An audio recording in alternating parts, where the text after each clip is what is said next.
Okay, so this one I can get behind.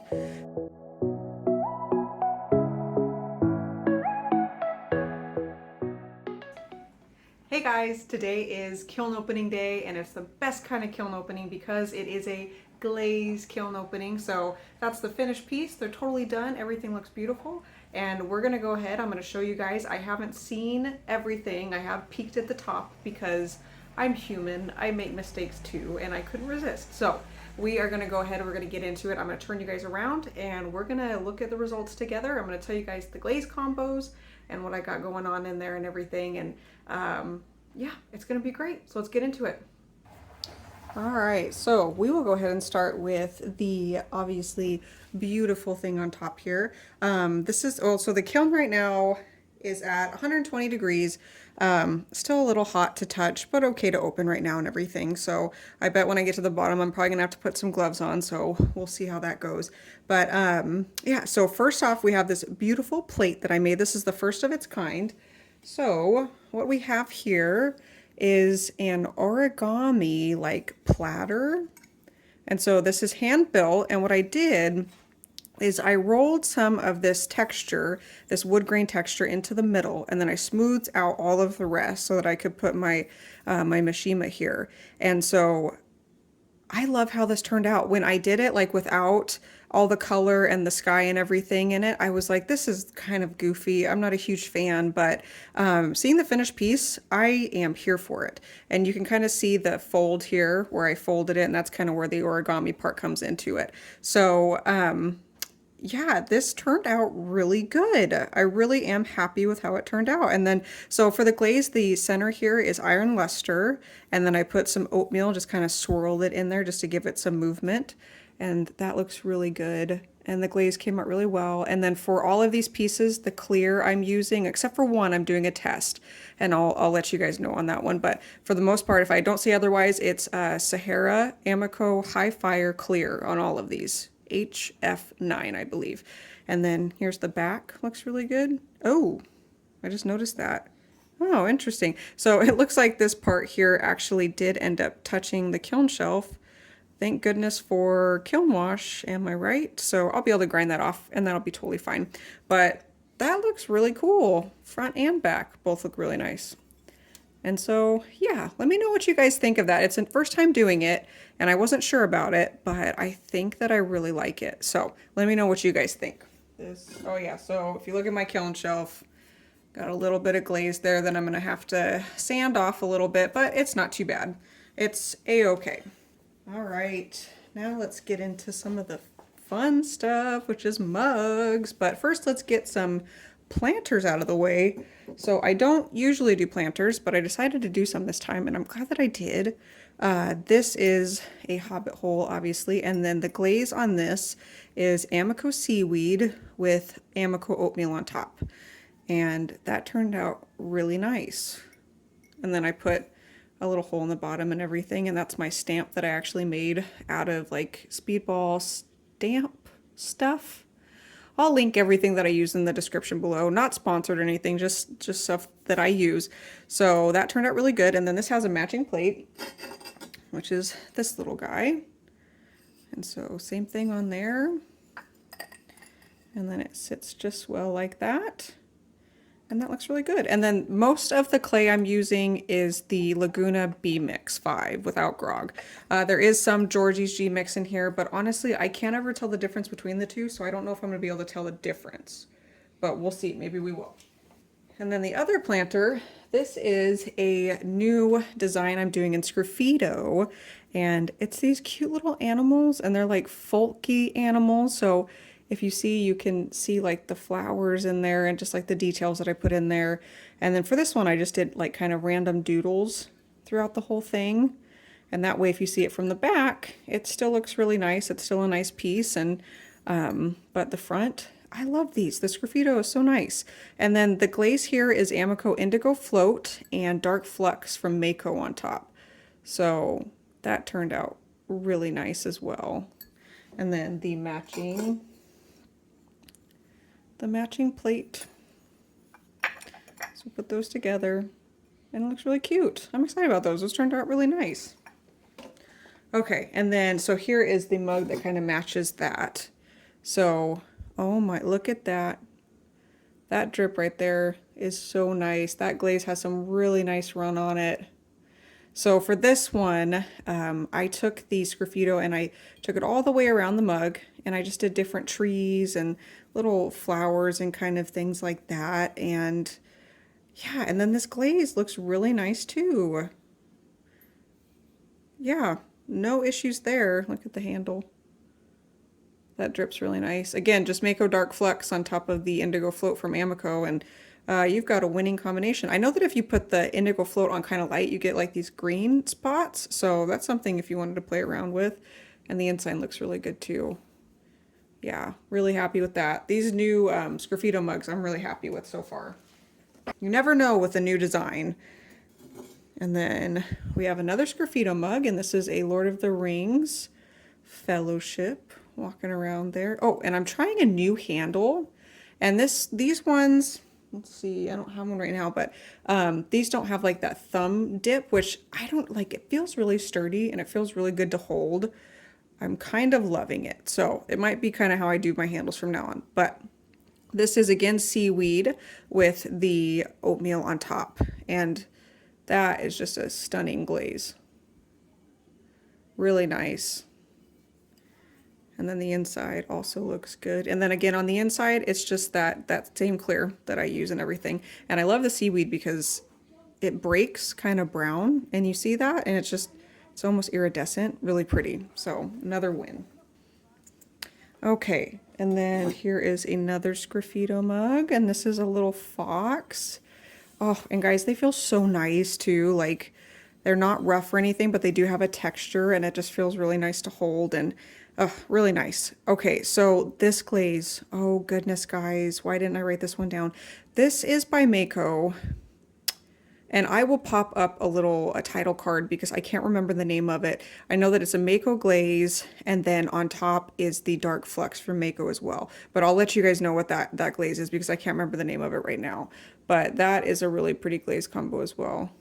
That looks like a pinhole, but it's not. I don't know what that is, but yeah, really pretty. Man, you gotta love Mako. You can't go wrong. Always looks good. So that one looks really nice. And then this one, oh, I love these trees. I put these trees in the back and I really liked how those turned out. So yeah, happy with that. And then these little things in here are, if you knit or crochet or anything like that, they are little stitch markers. And so I decided to make a couple because like I knit and crochet, and I was like, I could have adorable little hobbit doors, stitch markers. That's adorable. And then I decided just to try this is just a sandbow decal. And then another adorable little hobbit door. These are so tiny. It is hard getting all these details on, but worth it. And then this, if you guys can guess what old show this is from.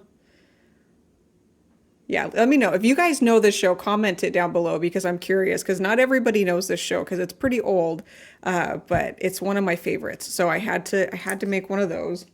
And then this one turned out kind of goofy, but I just went with it anyways. It's supposed to be Luna's glasses. And then this one is just a little tent scene. So tiny, you guys. This was interesting trying to carve and paint such tiny things, but it was fun. And then this was just a rose doodle. Just thought that was pretty.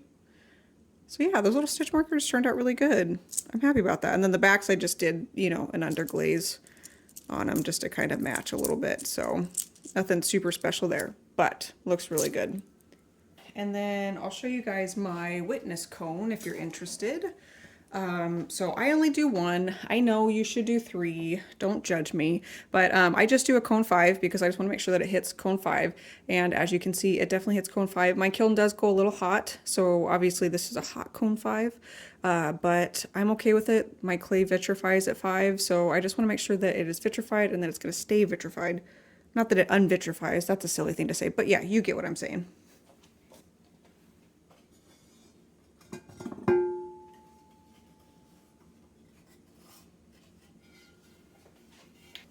Oh, guys, we got some good stuff in here. Oh, where to start? We'll start with this one. Oh, this stuff isn't too hot. Never mind. This is a great temperature to unload. Okay, so sandbow decals. And then this is a Ceramica decal, the little foxes. And then I painted the fox in with some Speedball underglaze.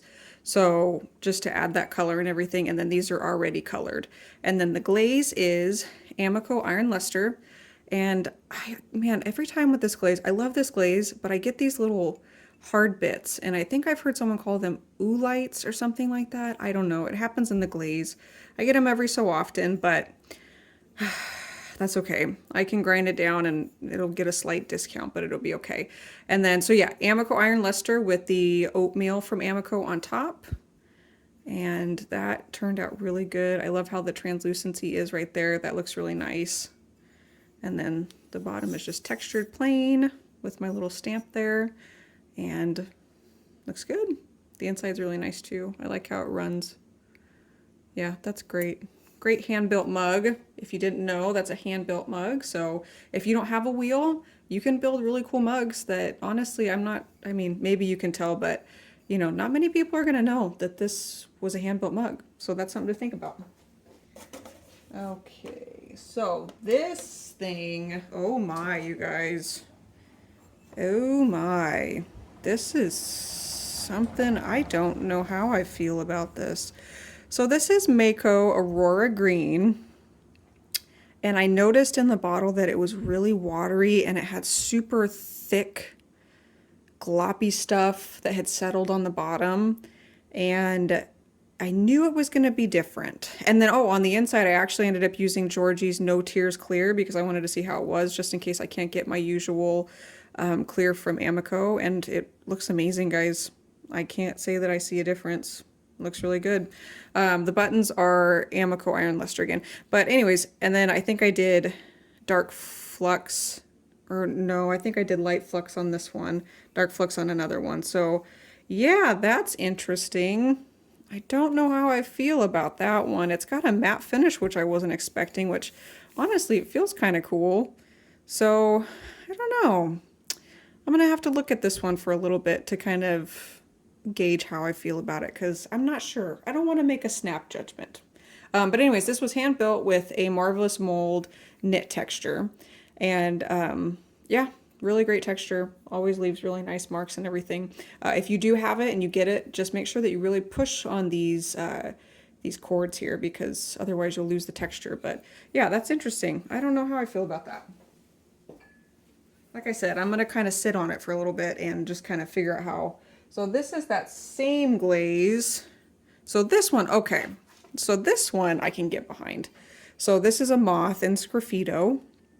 And so this really worked really well for the moth, I think, like for this design. Wow, that is so cool. So I think I got more of the crystals in this one. So like this really dark one, and then this little one on the handle as well. So this I love.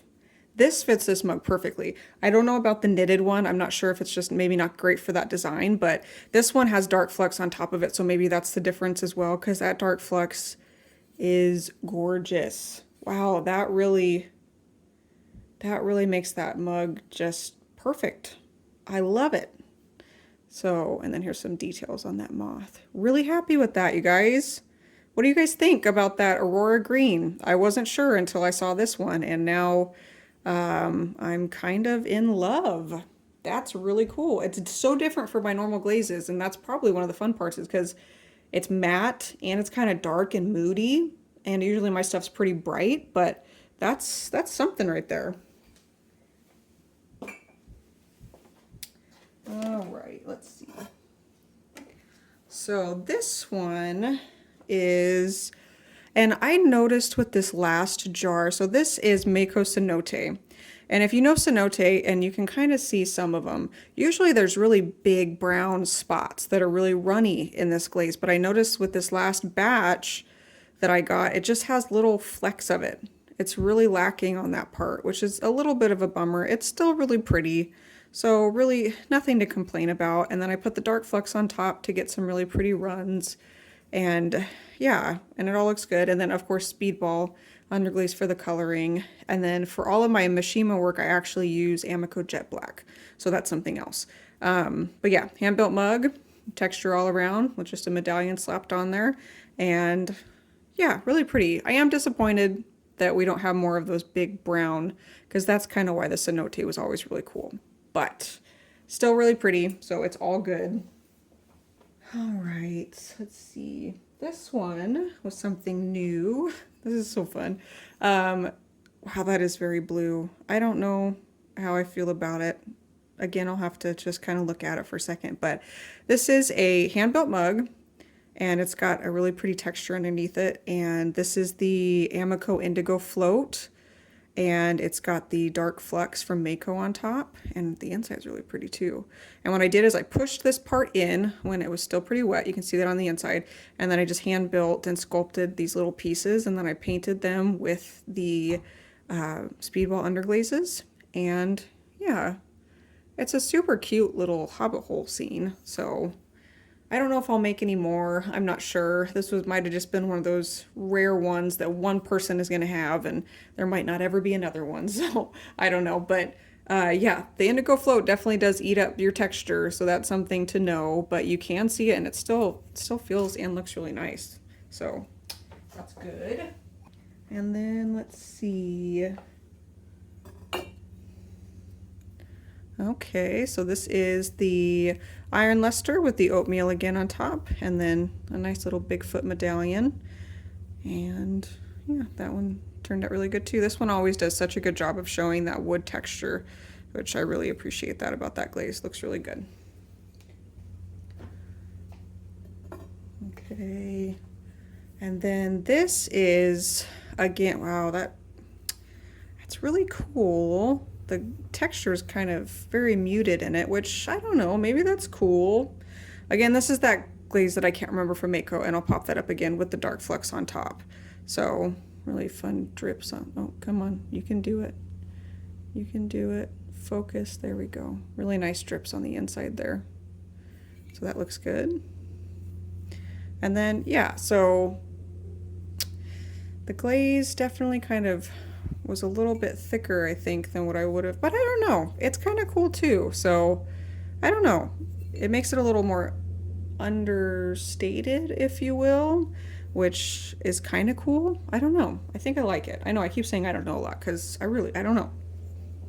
And then, oh, this one's fun. I know I'm gonna love this one. So this is, instead of just doing the black like I usually do with this design, I decided to do Speedball Frost, Royal Purple, and then their pink, and kind of do an ombre. And that way when I carved through it, we see all these really fun colors and everything, and that was really fun. I like that.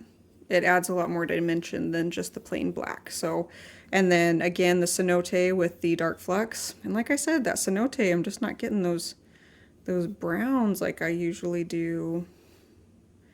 But still looks great with this mug, so that's okay. And then these last two, we will see. So this is Mako Winter Wood with the light Flux on top. So it's a matte glaze, and then it's kind of cool with it because it's got that, it shows the like glossy and then very matte, so you can really see the difference there. It feels really cool, and you know, there is a lot of brown in that one, unlike the cenote, and you can kind of see the texture a little bit. It did eat it up, but those runs, my goodness. Yeah, that light Flux did not disappoint on there. No siree. So those are really cool. And I've got one more of those in here. And this is the last piece. Oh, that's right. I forgot about this one. So this is a Ceramica bear decal that I colored in with Speedball, and then we've got a sandbow decal all the way around with that clear on top, and then that winter wood with the light Flux on top of that. So that looks really good. Oops, sorry guys. So yeah, that is the last piece. All right guys, so that is the kiln unloading. I hope you guys enjoyed it. I hope you guys got some good glaze combos from it.